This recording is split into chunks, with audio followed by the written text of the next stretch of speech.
Shalom, selamat datang di channel aku bersama Snack Rohani di sini dan aku Lunar di Solarius.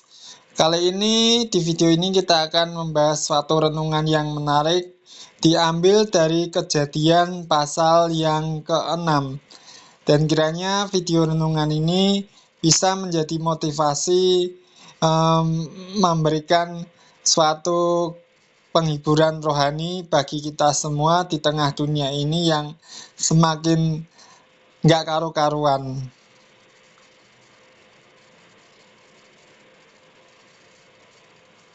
Shalom. Wah, pembukaannya sudah hangat banget. Gaya kamu yang santai tapi tetap penuh makna pas banget buat snack rohani. Mungkin bisa sesedikit dipoles sedikit biar makin mengalir, kayak gini. Shalom, selamat datang di channel aku bareng Snack Rohani. Aku Lunar di Solarius, dan di video kali ini kita bakal bahas renungan yang menarik banget, diambil dari Kejadian pasal 6. Kiranya renungan ini bisa jadi motivasi dan penghiburan rohani buat kita semua.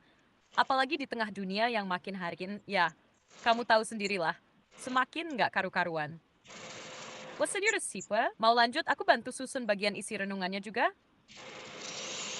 Oke, kita melihat di sini bahwa narasi Kejadian pasal 6 menceritakan bagaimana kejahatan manusia dan sikap Allah yang dalam tanda kutip itu menyesal melihat bagaimana rusaknya kejahatan manusia pada masa itu.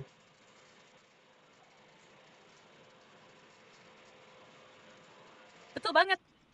Narasi di Kejadian pasal 6 ini cukup berat ya, karena menggambarkan kondisi moral manusia yang benar-benar rusak total.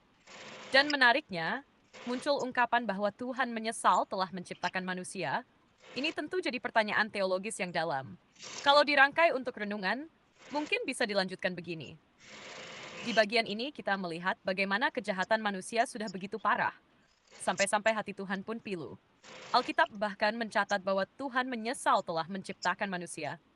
Tansenes fumebrut edissolve humania.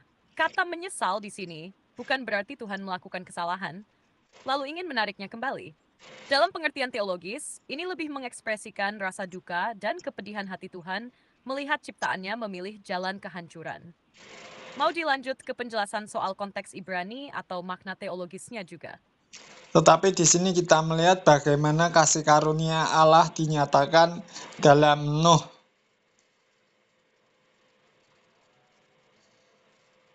Nah iya, ini bagian yang luar biasa dari Kejadian pasal 6.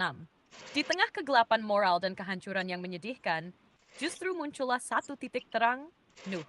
Di ayat depan ditulis, tetapi Nuh mendapat kasih karunia di mata Tuhan. Kalau dilanjut untuk renungan, bisa begini. Ini menunjukkan bahwa kasih karunia Allah tetap bekerja, bahkan di saat dunia berada di titik nadirnya. Bukan diselamatkan karena dia sempurna, tapi karena dia hidup benar dan bergaul dengan Allah, dan itu semua terjadi karena anugerah. Kasih karunia Allah itulah yang jadi benang merah keselamatan dari zaman Nuh sampai kepada Kristus. Gimana? Kamu mau tambahin sentuhan reflektif buat audiens juga, biar mereka bisa tarik pelajaran pribadi dari kisah ini.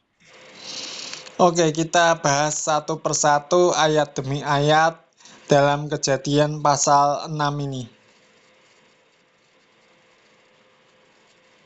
Sip, mantap banget. Wasne sotet, wasretesis. Kejadian 61. Ketika manusia itu mulai bertambah banyak jumlahnya di muka bumi, dan bagi mereka lahir anak-anak perempuan. Di sini kita lihat bahwa populasi manusia mulai berkembang pesat. Tapi pertumbuhan jumlah ini ternyata bukan membawa kebaikan. Malah jadi latar munculnya kejahatan yang makin merajalela. Jumlah besar manusia tidak otomatis menghasilkan masyarakat yang lebih baik, kan? Mau langsung lanjut ke ayat 2? Atau kamu pengen bahas dulu makna teologis atau budaya di ayat 1 ini? Lanjut.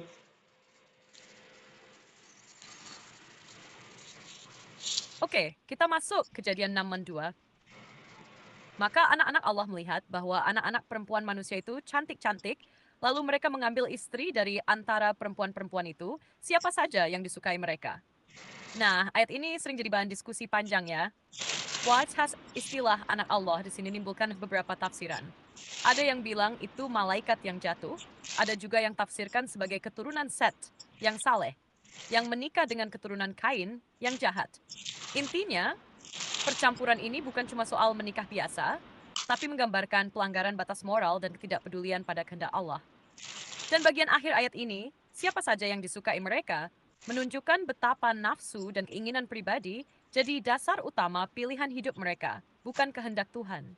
Mau lanjut ke ayat 3 saya? Atau kamu ingin singgung dulu tafsiran mana yang kamu condongin, malaikat, garis keturunan, atau yang lain? Lanjut ke ayat selanjutnya.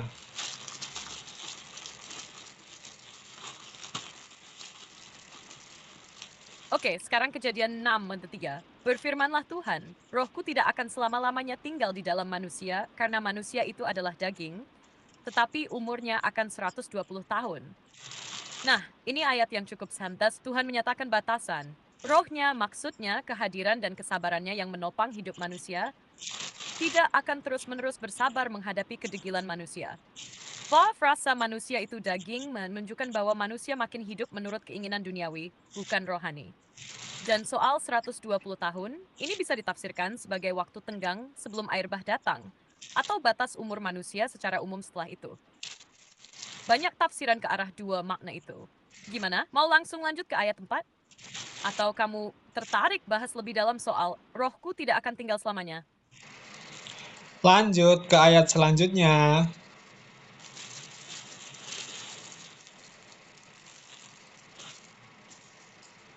Siap, kita masuk ke kejadian 4.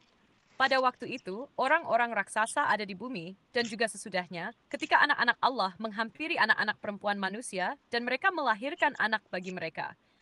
Inilah orang-orang yang gagah perkasa di zaman purbakala, orang-orang yang termasyhur. Ayat ini lumayan misterius ya. Kata raksasa di sini dalam teks Ibrani disebut Nephilim. Banyak perdebatan soal siapa mereka sebenarnya.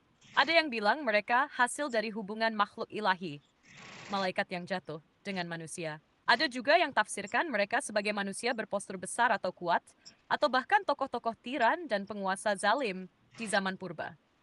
Lainnya mas, bir dunia si simbol si sakizam itu.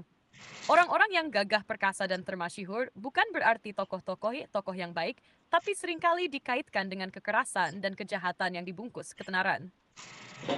Ada semiyas komplaintieng? Atau kamu penasaran soal istilah Nephilim ini dan mau dikulik lebih jauh? Lanjut ke ayat selanjutnya.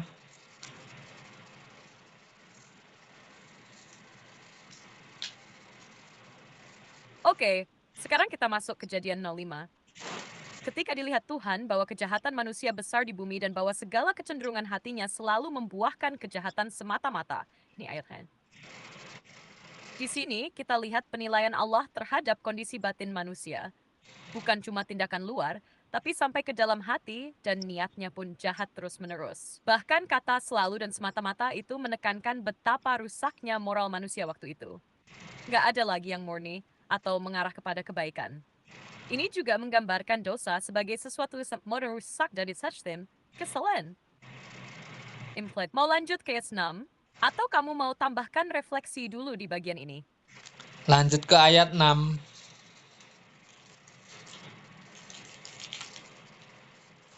Baik, sekarang kejadian 66, maka menyesallah Tuhan bahwa ia telah menjadikan manusia di bumi, dan hal itu memilukan hatinya. Ini ayat yang paling bikin banyak orang terdiam. No, kata menyesal di sini bukan berarti Tuhan berubah pikiran karena salah. Ya, dalam teks Ibrani, kata yang dipakai adalah nasham, yang bisa berarti merasa pedih, berduka, atau tergerak hati secara mendalam. Besidense, inap senan ekspresinya Sultan, bo accident type. Asyap solengding dingin senjauh. Nih, hatinya terluka melihat ciptaannya rusak. Seperti orang tua yang hancur hati melihat anaknya memilih jalan kehancuran. Mau lanjut ke ayat 7 atau kita bahas dulu makna teologis dari penyesalan Allah ini? Ayat yang ketujuh.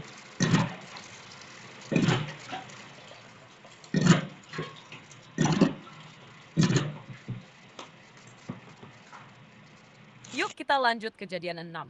Berfirmanlah Tuhan, Aku akan menghapuskan manusia yang telah kuciptakan itu dari muka bumi, baik manusia maupun hewan, dan binatang-binatang melata dan burung-burung di udara, sebab aku menyesal bahwa aku telah menjadikan mereka. Ini pernyataan penghakiman yang sangat tegas dari Allah. Tapi lagi-lagi, ini bukankah Tuhan impulsif atau emosional seperti manusia, Theds? Ini pesanad.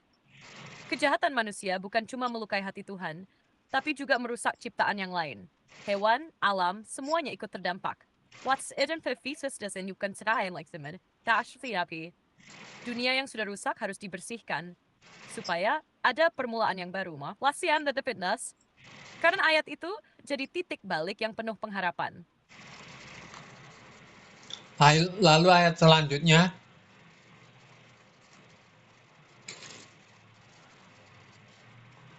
Nah, sekarang kita sampai di Kejadian 68. Tetapi Nuh mendapat kasih karunia di mata Tuhan. What's in it about sanggis dan hasring? Kata tetapi di sini penting banget. Jadi semacam jembatan antara penghakiman dan pengharapan. Di saat dunia penuh kejahatan, ada satu orang yang hidup benar dan itu bukan karena dia sempurna, tapi karena kasih karunia Tuhan.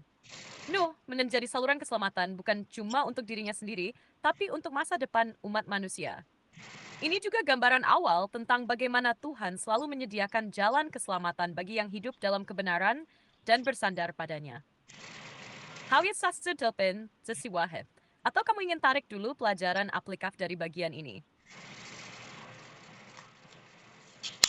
oke, kita melihat suatu pengharapan di tengah murka Allah ya yang nyata dari Kejadian pasal yang ke-6 ini.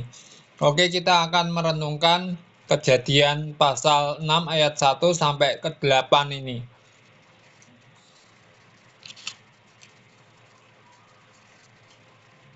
Amin. Kejadian pasal 6 ayat 1 sampai 8 ini memang jadi gambaran yang kontras banget. Di satu sisi murka Allah yang sangat serius terhadap dosa, tapi di sisi lain, kasih karunia-Nya tetap nyata dan menyala lewat Nuh. Kalau dirangkai untuk renungan, mungkin bisa begini. Ketika dunia dipenuhi oleh kejahatan dan hati manusia terus-menerus mengarah pada dosa, Tuhan menunjukkan bahwa Ia tidak tinggal diam. Ia peduli, bahkan hatinya terluka. Tapi di balik murkanya, ada kasih karunia yang tipadam. Nuh menjadi bukti bahwa Allah tetap mencari orang yang hidup benar. Ini mengingatkan kita bahwa di tengah dunia yang kacau, Tuhan tetap memberikan pengharapan bagi mereka yang mau berjalan bersamanya. Mau aku bantu tambahin bagi ajakan atau refleksi pribadi untuk pendengar di akhir renungan ini? Relevansi bagi orang percaya masa kini.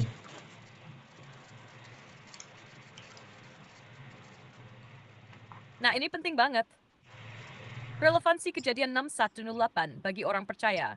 Masa kini bisa jadi pengingat yang kuat. Begini kira-kira. Dalam dunia yang makin tidak menentu, di mana kejahatan, ketidakadilan, dan kemerosotan moral terasa makin merajalela, firman ini menyapa kita dengan dua pesan penting. Pertama, bahwa Tuhan tidak sirna dosa terus berkembang tanpa batas. Dia adalah Allah yang adil dan peduli terhadap apa yang terjadi di bumi ini. Tapi yang kedua, dan ini yang memberi pengharapan, kasih karunia-Nya tetap tersedia bagi orang yang mau hidup benar di hadapannya, seperti Nuh. Bagi kita wengkainas of Pepperson Sampla, maukah kita seperti Nuh? Hidup benar, menjaga relasi dengan Tuhan, walau dunia di sekitar kita memilih arah yang salah. Nuh bukan hanya tokoh masa lalu, tapi cerminan panggilan hidup kita di masa kini. Menjadi terang, menjadi berbeda, dan tetap berjalan bersama Allah meskipun sendirian. Mau aku bantu bikin jadi penutup video, atau ajakan untuk merenung dan berdoa? Kesimpulan dan penutup.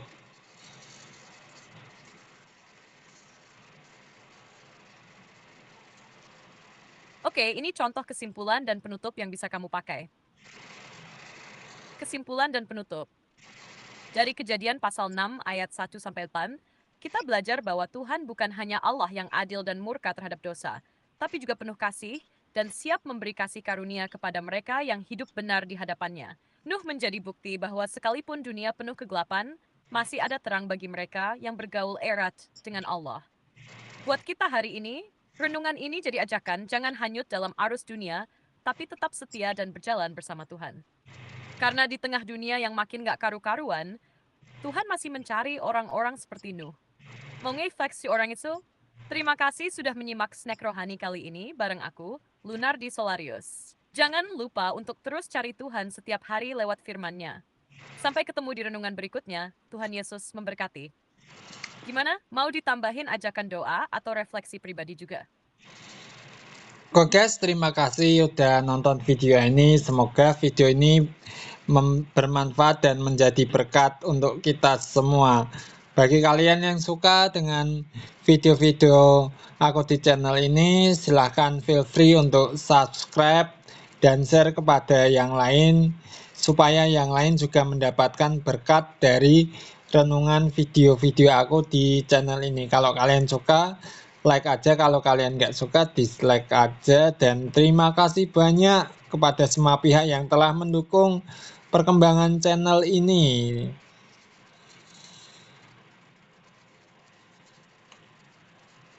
Wah, itu bentuknya udah keren dan ramah banget. Kalau mau sedikit dirapikan biar lebih mengalir, bisa jadi begini. Terima kasih sudah menonton video ini. Semoga renungan hari ini bermanfaat dan jadi berkat buat kita semua. Kalau kalian merasa diberkati lewat video ini, feel free untuk subscribe dan share ke teman-teman kalian supaya makin banyak orang juga bisa diberkati. Kalian silahkan like. Kalau nggak suka, nggak apa-apa, dislike aja. Terima kasih juga buat semua yang sudah dukung perkembangan channel ini. Kalian luar biasa. Sampai ketemu lagi di Snack Rohani berikutnya. Tuhan Yesus memberkati. Mau aku bantu juga buat versi skrip lengkap dari awal sampai akhir renungan tadi?